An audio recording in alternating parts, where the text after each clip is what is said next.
بوڑھے آدمی، مریض آدمی، ان کے لیے روزہ رکھنا کیسا ہے؟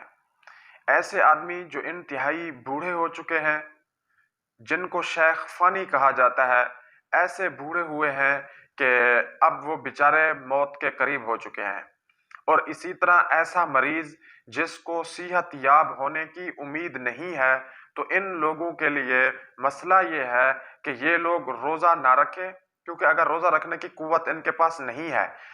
پہلی بات تو یہ ہے کہ اگر ان میں روزہ رکھنے کی قوت موجود ہے تو پھر یہ روزہ رکھیں گے.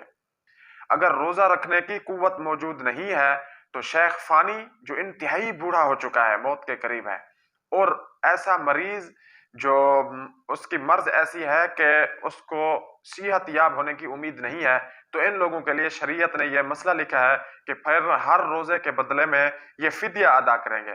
اب فدیہ کتنا ہوگا؟ ایک روزے کا فدیہ تقریباً 2 کلو گندم یا پھر 2 کلو گندم کی قیمت دینی ہوگی.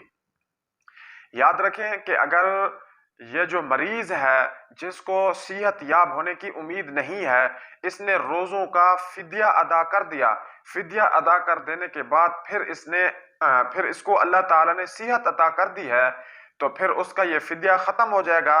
اس کے لیے روزوں کی قضا کرنا لازم ہوگی.